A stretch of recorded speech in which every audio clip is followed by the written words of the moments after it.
treasurer. He is one of my favorite Toastmasters, as he always has some very insightful things to say after the speeches. Our Toastmaster tonight is Justin Gish.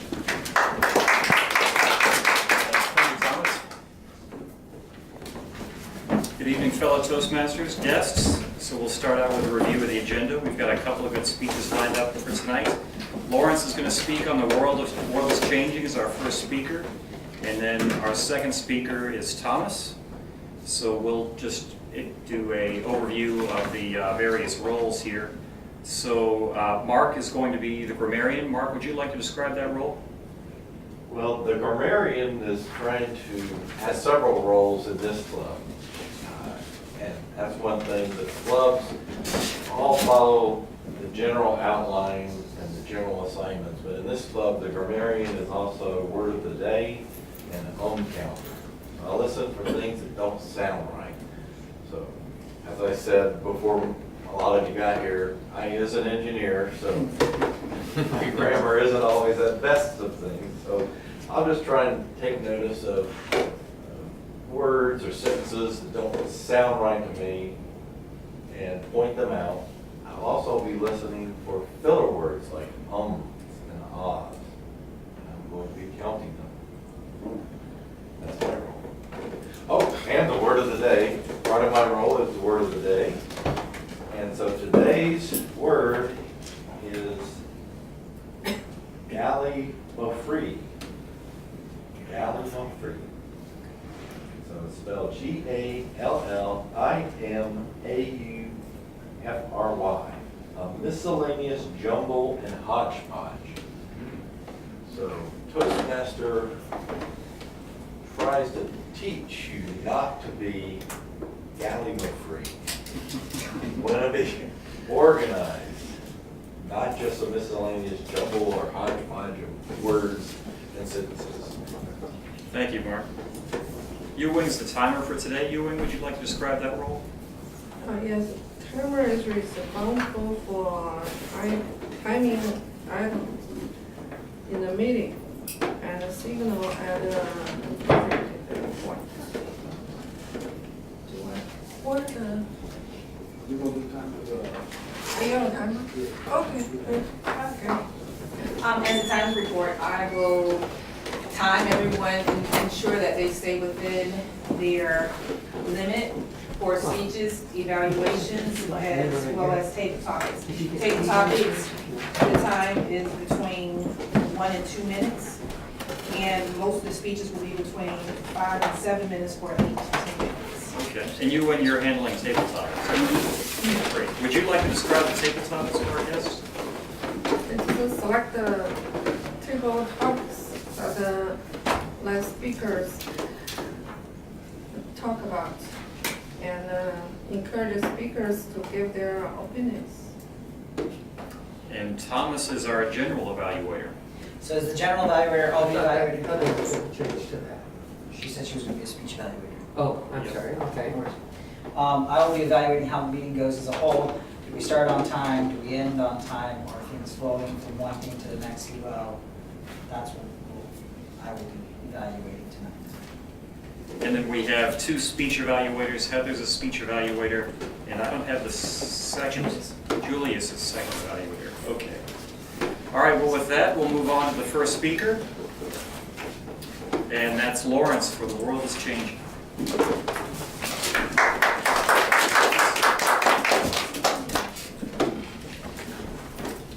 This is my Competent Communicators Manual number 8. It's getting comfortable with visual aids. I don't have my book, so if you can borrow somebody's CC book and just write it out for me, that would be nice.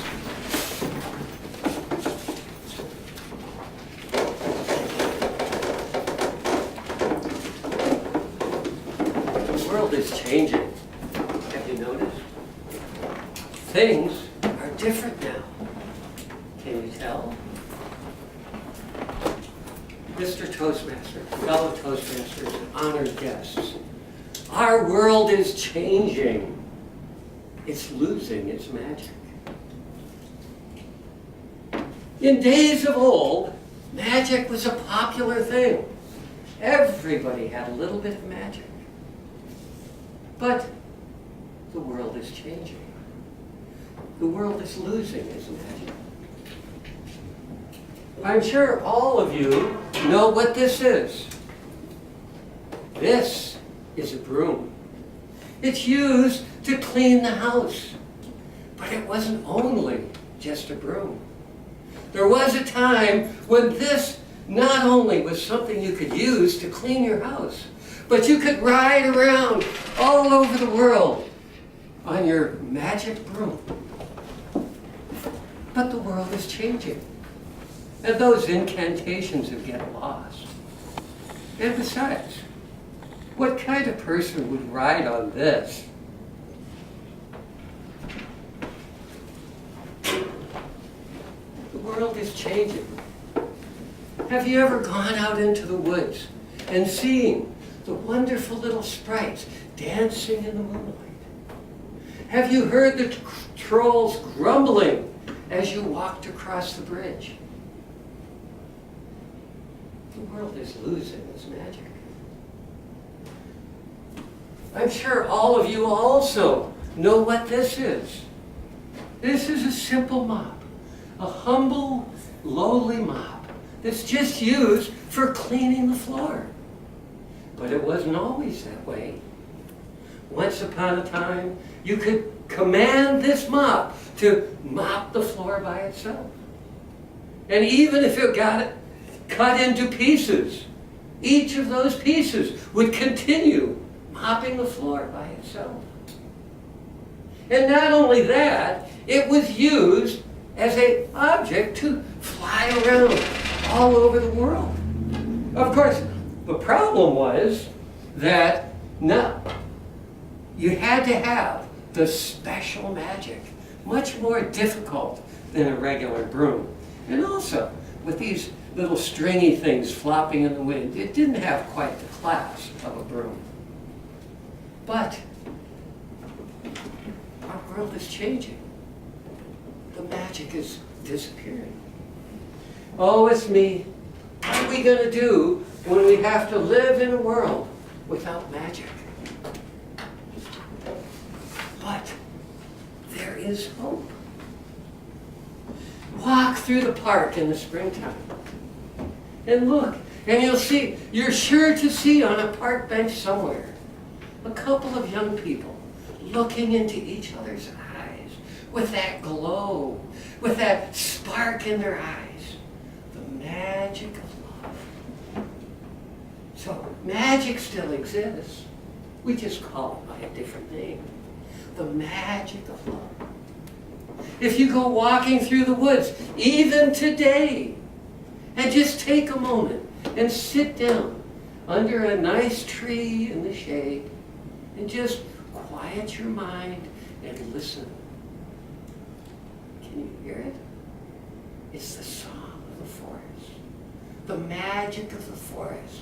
Feel how that magic will cleanse your heart, cleanse your soul, and clear your mind, and prepare you for all the beautiful things that the world has to give.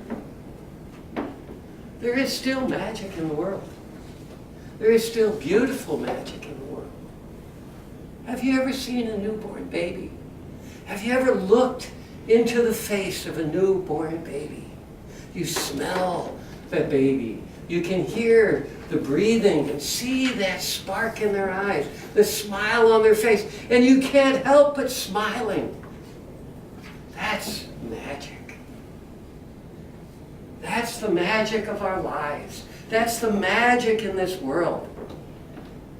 Now, my fellow Toastmasters and honored guests, the most important thing we need to do, we can't let the magic die.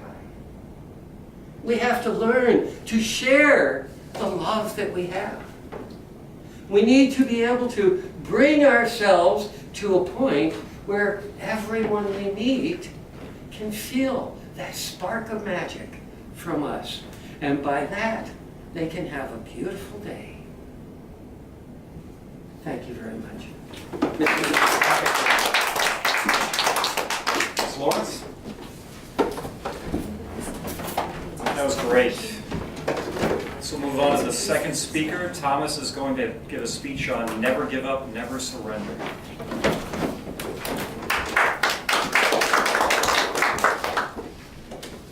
I'm a sci-fi geek. I will not deny it. In fact, last week I wasn't going to be able to attend the meeting because I was on my way back from a convention that featured several Star Trek characters. So, after that little bit, for those of you who haven't gotten to know me over the last several months, I grew up watching Star Trek. Loved every minute of it. It's still to this day one of my favorite series. It is my favorite movie series of all time. As part of that, to truly appreciate anything, you have to watch the parodies, though. And in the 90s, there was a parody of Star Trek called Galaxy Quest, starring Tim Allen, the comedian, where he played Captain Jason Nesmith. And his captain had a very specific phrase that he used whenever things got really tough and not going well for the crew. Never give up, never surrender. And that's how he'd say it too, fist and then the finger. Every time that they showed the clips from various episodes during the movie. When he said it, that's how he said it. Even when he was finally playing the captain for real at the very end. I took this on as a mantra for life when I was a teenager, having watched him like, well, that seems to work out for him just fine, and I'm a teenager who doesn't fully grasp how the world works. It worked out for me, though, and so I want each of you, by the end of this, to take it on as one of your mantras for life. I'm one of 6 kids. My mom didn't work. My dad barely made $50,000 to $60,000 a year, depending on the year, because he was a self-employed person. So I was far from being a rich kid. However, my dad continued working and eventually got his law degree and became a lawyer, and that very much changed things. However, it didn't change things for me because it was too late in life for it to affect me or my siblings, because we were all pretty much in high school at that point.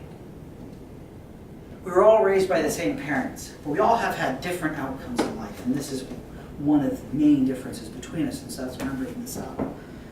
My oldest brother graduated from high school 4 years ahead of me, started his first year of college, took 2 years off to do a mission for our church, and never went back. To this day, hasn't started back. My older brother graduated from high school with a dad who's finishing college with a doctorate to be a lawyer. Decides that he's going to start college. He starts college, takes 2 years off to do a mission for the church.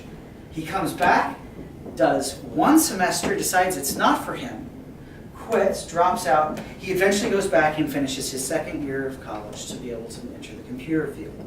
He finished that 2 years ago. I graduate from high school. I do my 1st year of college. I go off to my mission for 2 years, just like my older brothers did. I come home, I do my 3rd year, and my 4th year, my 2nd year, my 3rd year, my 4th year, my 5th year, I'm an engineer, my 6th year, and I get to graduate with my bachelor's degree. During this time, my sister has started and finished a 2-year degree and worked in the field of her choice. My next sister started a year of college, dropped out after the 1st year, because if she tried to go back, they probably wouldn't have let her. Because when the classes got hard, she gave up. Her dream was to be an elementary school teacher for deaf children. So a very admirable dream. Possibly the most admirable of any of my father's children. My youngest sister graduated the day before I did. She graduated with her 4-year degree.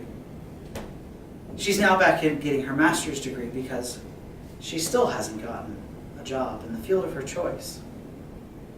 But she suffers from the same thing my last sister did. She gave up when things got tough. I never have given up, and I've never surrendered. I'm okay at math, as we prove routinely as I try to do math here in Toastmasters. But I'm an engineer. I worked hard. I didn't give up. Not giving up doesn't mean beating your head against the wall. And doing a gallimaufry of various solutions. That's what it means. You take on, and when you fail, you say, okay, I didn't do that right. So I'm going to go over here and I'm going to try it this way now. That's what never giving up is.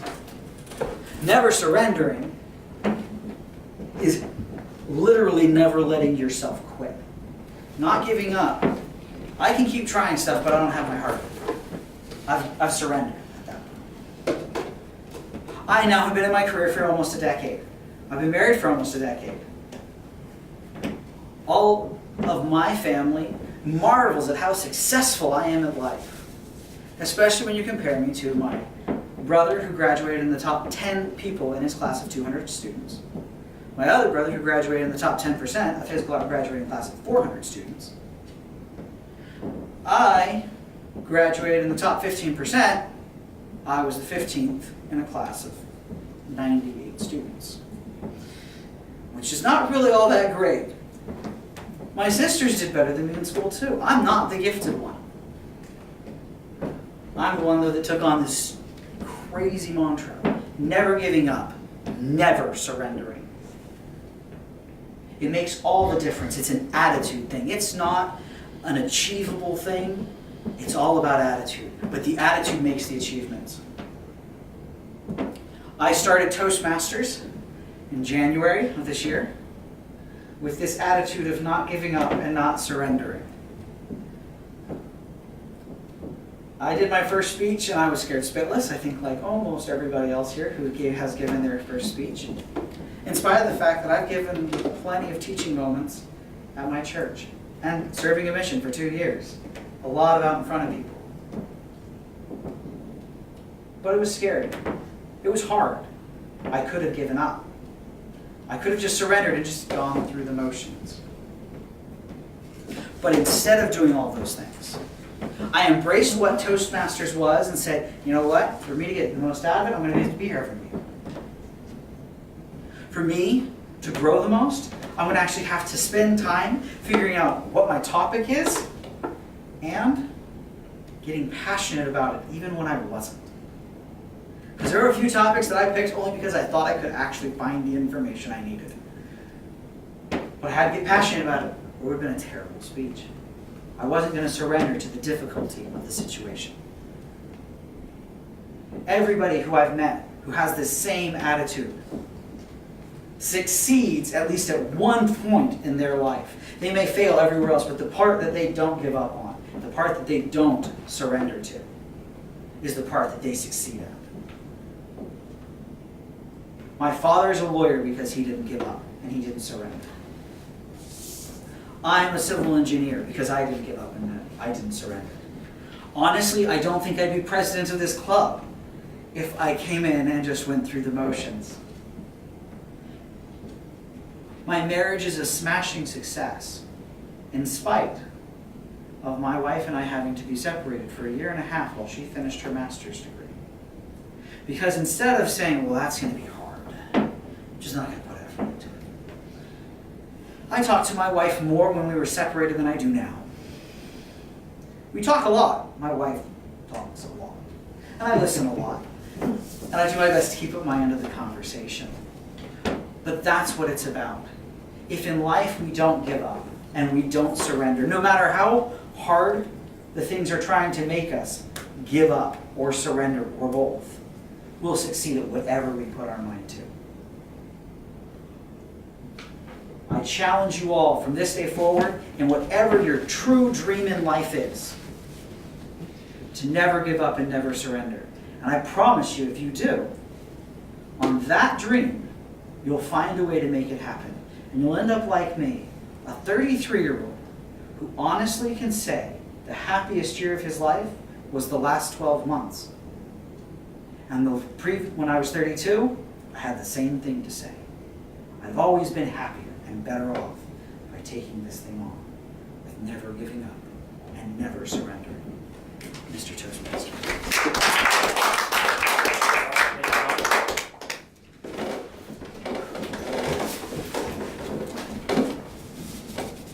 So we'll move on to the table topics. Ewing is going to handle the table topics master role.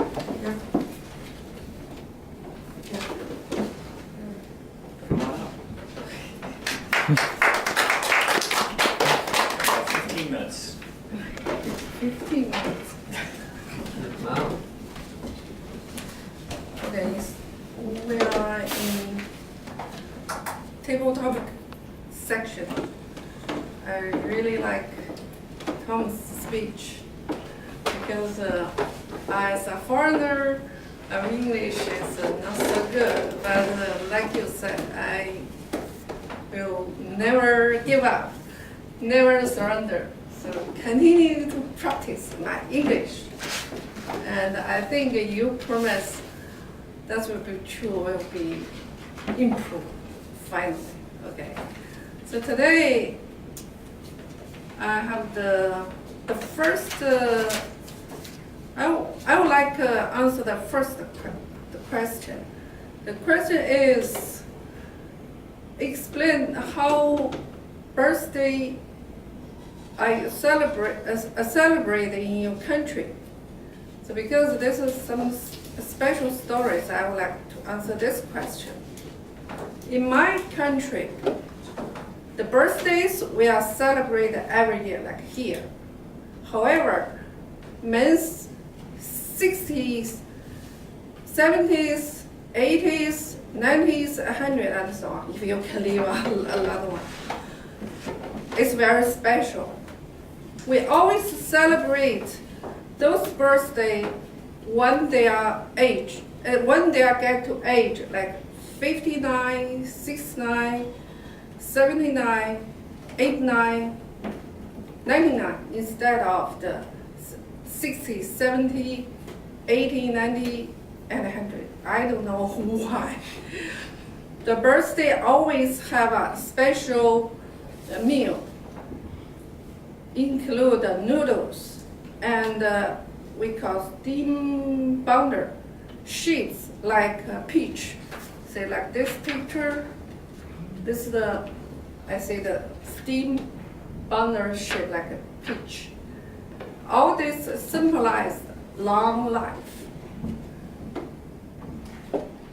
And the number of dish, we have a dinner together and a number of dish always even because we think good things is in pairs. And the birthday cake is also included, but this is not our country's culture.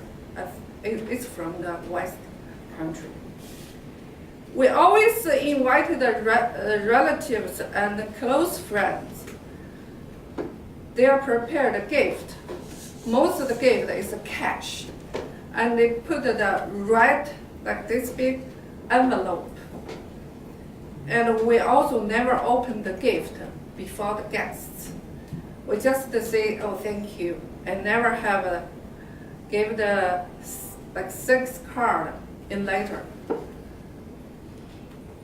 So this is in our country to celebrate the special celebrate the birthday. Okay, that's it. The second, I asked the second question. Who wants to volunteer? Okay, come on. The question is, an ideal manager partner, what qualities do you think are most important for husband or wife?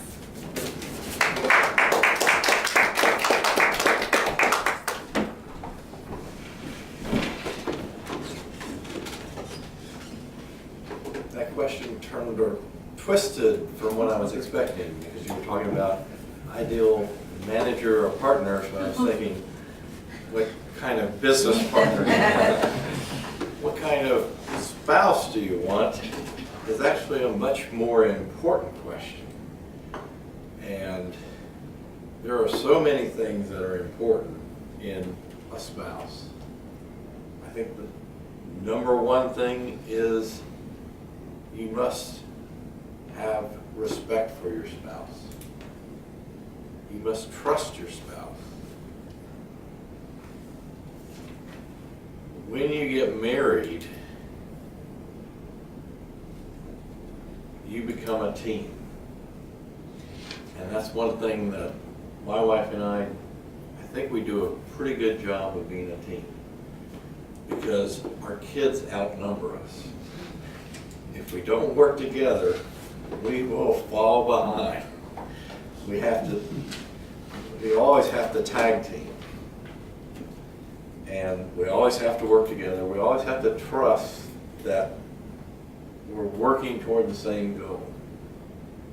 So when one of my daughters comes around and asks me if she can do something, my first response is, "What did your mom tell you?" And if she says, "I didn't ask my mom," then I'll consider it and make a decision and say, well, go ask your mom and make sure she agrees with this. So we don't get this playing one against the other. So you've got to respect each other, you've got to trust each other, and you've got to work together as a team.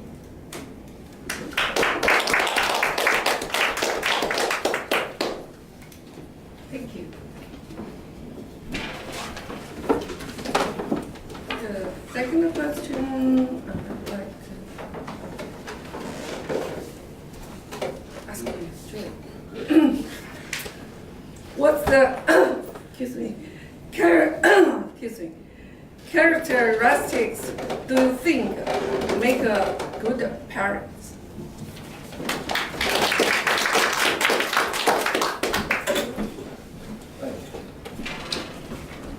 Madam Topic Master, fellow Toastmasters, and honored guests, what makes a great parent?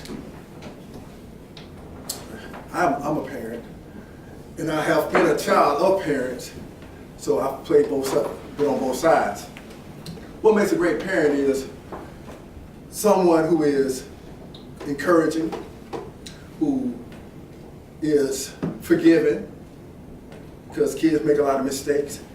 And you have to be forgiving of yourself as well as your kids, because as a parent, you're going to make a lot of mistakes. So you got to be self-accepting, show self-compassion.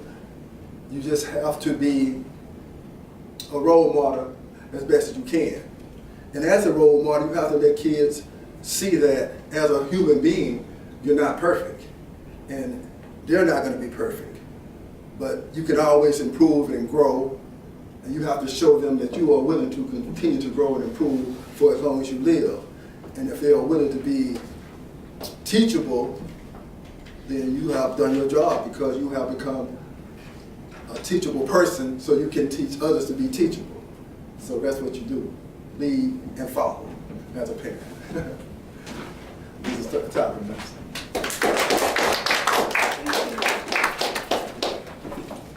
The guests, do you want to try some question? You do not have to. No, that's not. You know, it's fine. That's what I'm talking about. Okay, so I think this one is simple. Some people enjoy living a location that has warm climate all year. The other people like to live in a place where the seasons change. What type of climate do you prefer? Well, good evening. My name is Mickey Salter. Growing up in Mobile, Alabama, the Gulf Coast, I'm accustomed to warm weather. And I had an opportunity about a few years ago to visit, I would say, Chicago and Buffalo, New York. Just needless to say, the time of year that I went, it was very, very cold. And so, an example, when we, family, we're all gathered around, and she said, let's go, we're gonna run out. And I'm just thinking a Mobile run out in the winter. But no, it was not. I mean, it's like we got to shovel first, and get mittens and all this put on to just leave. And so I'm thinking, okay. And then we were to pick up her coat. When we were there visiting families, I said it was very heavy. So the coats there in I would say northeast New England states, they're a lot heavier than the coats we're accustomed to here.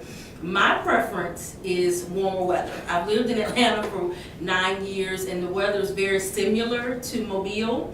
And so she's on the side. It's very similar to Mobile. And I would have to say, I haven't stayed in very colder climates, but if I had my choice, my preference would have to be the South. I mean, I know what to expect. It's going to be, 100 degrees in the morning. You may get a rain for like 10, 20 minutes throughout the day. Then we're back to 120 degrees. And so I know what to expect, essentially. So my preference is the warmer climate of the Gulf Coast.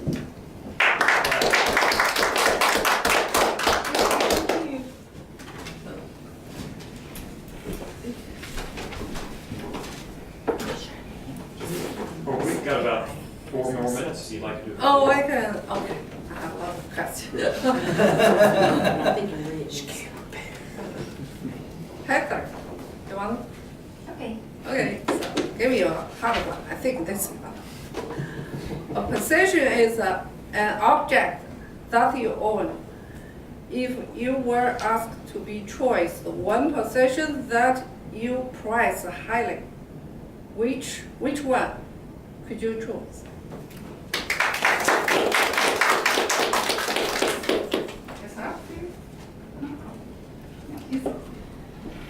Good evening, fellow Toastmasters and honored guests. Immediately when I thought of one possession that I could own, if I could only have one possession, I thought of my flute because, okay, I talk about it like a lot. I'm really into music and I just want to play for the rest of my life, so if I had to have one thing, then it would be my flute. So that's basically it. I guess I would choose my flute and not something else because like the only other things I could think of that I think other people would probably think of are like maybe a laptop or iPad or an iPod or whatever, but that's actually something that I'm like trying to get away from, which I think Lawrence was kind of referencing, like how we're disconnecting with each other and stuff. So I wouldn't choose something like that. I choose my flute because I guess I really enjoy to playing music, and I'd want to continue doing it, and I would have to choose it to continue doing it. So that is what I would choose.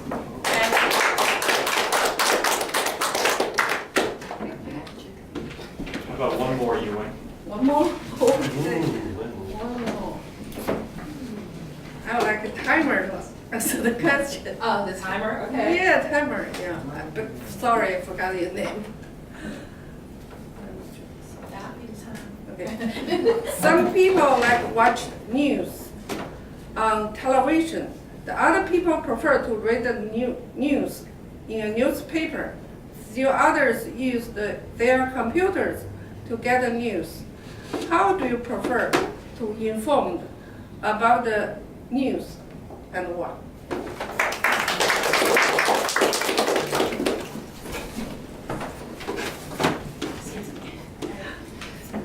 Good evening, everyone. Good evening. When I was growing up, they would say, no news is good news with Gary News. I guess I'm telling my age with that. Actually, I never watch television because I'm afraid that the television is watching me. I very actually seldom listen to the radio because I'm busy trying to practice my Toastmaster skills. I make it my business intentionally to ensure that I'm not interacting with the internet news.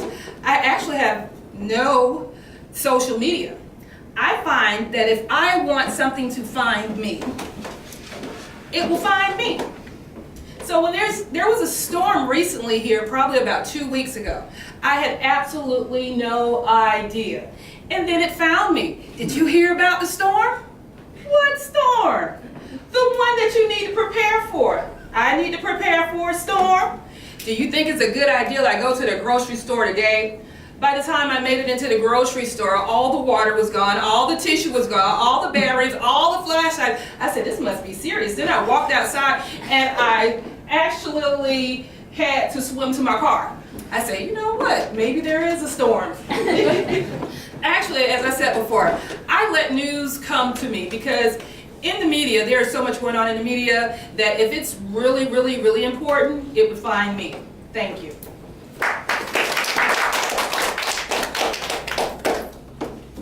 Thank you. So I think thank you everyone because the question is I'm so interested. I think everyone should. Okay, thank you. Give the time to the. Thanks, Ewing. Yes, sir. All right. Table topic's one of my favorite parts. I always enjoy hearing everybody's perspectives on these questions. So we're going to continue on with our general evaluation by Thomas.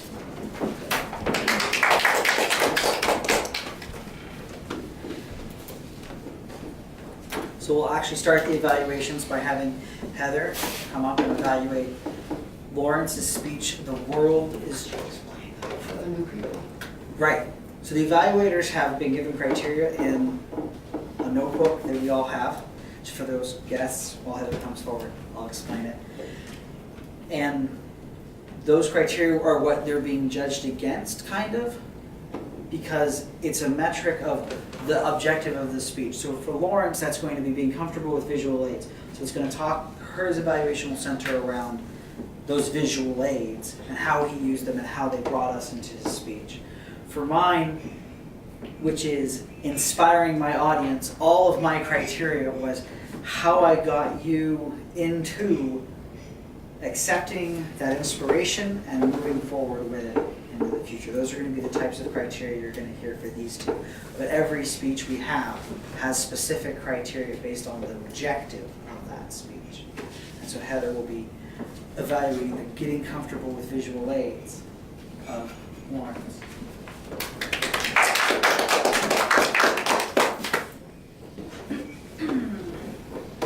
Okay, so Lawrence's speech was about visual aids.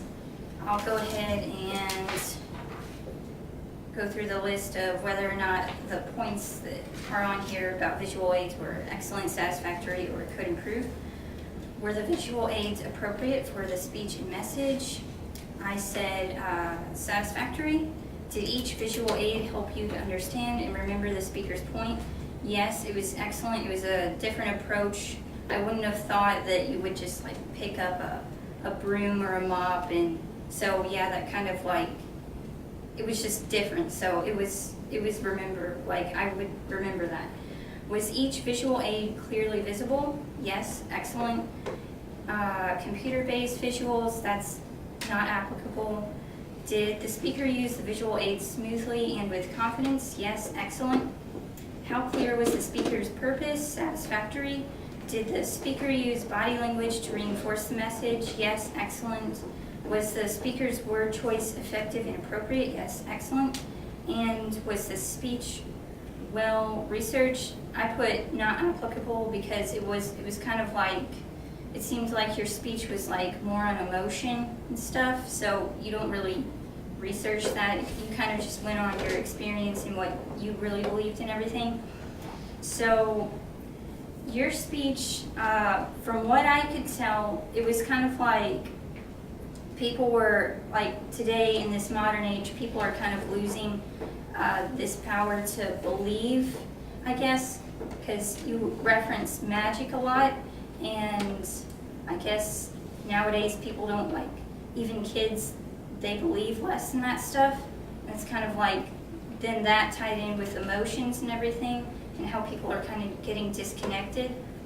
So I think this speech really brought up an important topic in that way because of how, again, modern day with like all this new technology and everything, people are kind of disconnecting and they're less social and they're less maybe emotional, and expressive, so I think it was important that you kind of address that. Things that you could improve on, I think I would have liked to have a better understanding of what your message was.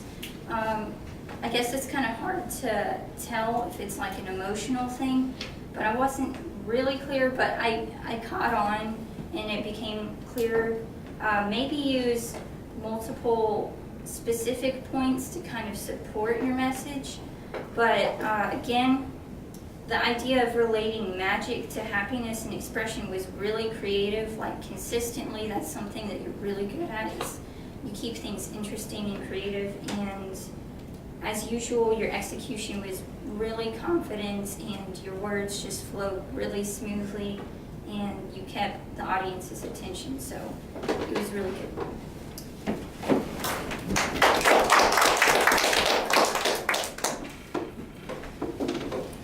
Thank you for the evaluation, Heather. I also enjoyed the speech. I liked actually the riding around on the broom. Really is the thing that brought me into the speech the most. Our next evaluator is Julius Armstrong. He'll be evaluating my speech on inspiring my audience.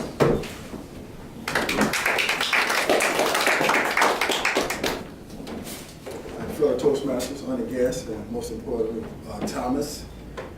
This was Thomas' 10th speech. I believe that was to complete your thing. Prime example of never giving up. You know, a lot of people start with the competent communicator, and they never finish those 10 speeches. So again, that's good work. Was the speech topic relevant to the occasion selected? I said excellent. I'm just going down a list of the questions that they asked me to evaluate them.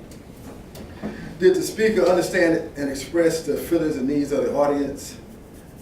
And that was a question, from my understanding, in the competent communicator, they asked you to make the audience, get an audience like a name. We could all be certain people, and then that way you can apply your speech to the particular audience that you're talking to. Was the speaker forceful, confident, and positive? I said excellent. No notes. Able to walk freely and speak without any notes. Did the speaker effectively use stories, anecdotes, and quotes to help convey his message? I said yes. He talked about his upbringing, his 5 siblings, the stories that they had to go through. Did the speaker use the body language to enhance his or her message? Yes. Talking about, what's the guy's name? Galaxy Quest, Tim Allen, using his different gestures to force the message. Did the speech uplift the audience and motivate them as the speaker intended? Thomas, at the end of his speech, he asked everyone, he challenged everyone to make a decision to go for something that they wanted to do, that they were hesitant about doing. He used his sisters and people that he knew who didn't do that. The things that they had to go do by not doing those, and he used himself and his dad as examples of what happens when you do push through and never quit. Even though it might take you a long time, like his dad was he started out, he wasn't a lawyer, but he stuck with it, became a lawyer. You guys can appreciate all the benefits of him becoming a lawyer, but he did become a lawyer. So again, he was an example as a parent, never quit. What could the speaker have done differently to make the message more effective? I said give a few more stories about some more achievers who were able to press on in the battle, just like Churchill, never, never, never give up, things like that. What did you like about the speech? I like the speech because I'm always open to listen to people tell me as a member of the audience to continue to pursue my goals, because everybody has goals, and we just always need to hear somebody pushing you to tell you to continue to go for it no matter what. And that's what I like about the speech. Look forward to hearing more from you. Okay, we will now move into our quick reports for the evening. Marlo will be giving us the timeless report. Hello. Regarding the speeches, Lawrence, his speech was 5 minutes, 19 seconds. Thomas's speech was 9 minutes, 38 seconds. Table topics, Mark's speech was 2 minutes, 6 seconds. Julius's table topic, correction, Julius's table topic was 1 minute 20 seconds. Mickey, our guest, her table topic was 1 minute 34 seconds. Heather, 1 minute 20 seconds. And Marlo, the timer, 1 minute 35 seconds. Regarding evaluators, Heather, her evaluation was 3 minutes 22 seconds. And Julius, his was 3 minutes 1 second. And I stand to be corrected that we can go over how many seconds and still be within our time? 30. 30, so everyone was within time. Thank you. Okay. I really enjoyed our table topics today. I thought they were great for getting to know people. So thanks for that. And thanks for the timers report, Marlo. We'll now move on to our grammarian off-counter word of the day report with Mark. All right. I only heard one person other than me use the word of the day, and that was Thomas. So did I miss anybody? Okay. We did pretty well today. Actually, I'm going to stick with Thomas. You had something that made me step back for a second, but then you actually did it all right, where you said scared spitless. So I think we're going to use an H. Almost did. I don't remember where I was at. But you know, I just make notes of things that catch my attention, and that caught my attention, but it was okay. Uhs and ahs. I think, Lawrence, I didn't catch any with you. So I'm catching myself doing it right now. Ewing, you have made a lot of improvements on your uhs, your ahs, your haws, empty space fillers. So that's what we will. All I want to try and work on when we're giving a speech is to not fill silence, because silence is actually a good communication tool. If you have a pause, people are thinking about what you just said. So it gives them an opportunity to catch up with where you are. Julius, you had 4 uhs. Mickey, we don't evaluate guests, but you did very well. Very well. Heather, one of the things I'd like you to work on is the word like. Okay. The word like minimizes what you're saying. So something is something, not something is like something. When you're giving a speech, you want to say, this is what I think, not this is like something else. And everybody else did well. So, very good meeting. Thank you. And now time for the general evaluation part, where I will go over some of the key pieces of the meeting. We did start technically 1 minute late. I did not gavel us in until 6:46. But we did catch up that time through the invocation, the fact that there was no business to cover today. It was a very good going over all the roles. Thank you, Justin, for leading and going through all the roles and various things that are done.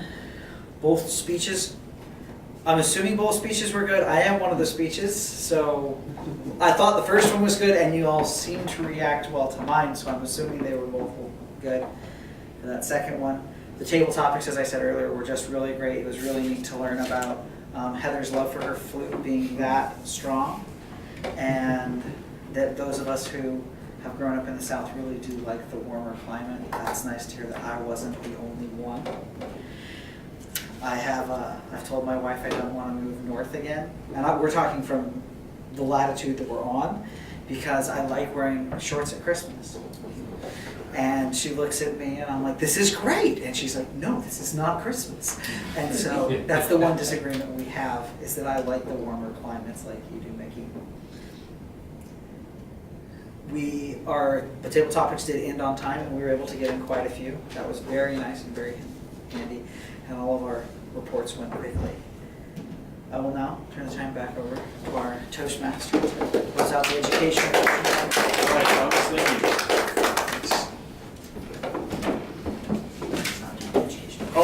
not. Well then, Thomas, I will provide you the like term.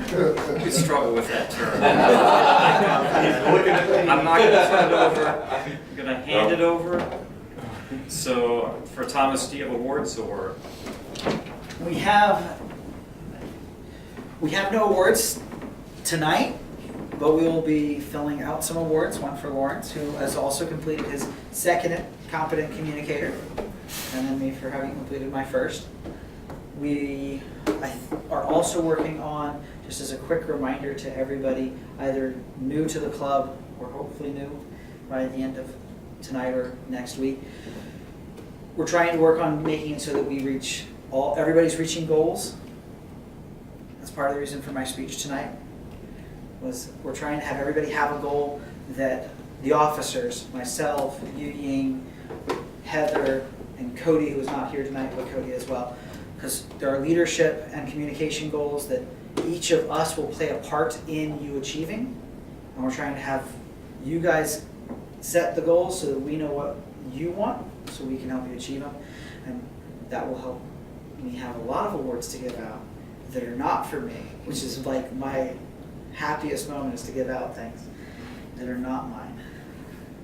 So we'll have some awards in the not too distant future, and we'll probably, if we are able to do another table topics like tonight where we have several people, we'll look at doing it more like a competition where we award somebody like the funniest table topic or something to that effect. Other than that, this meeting is adjourned.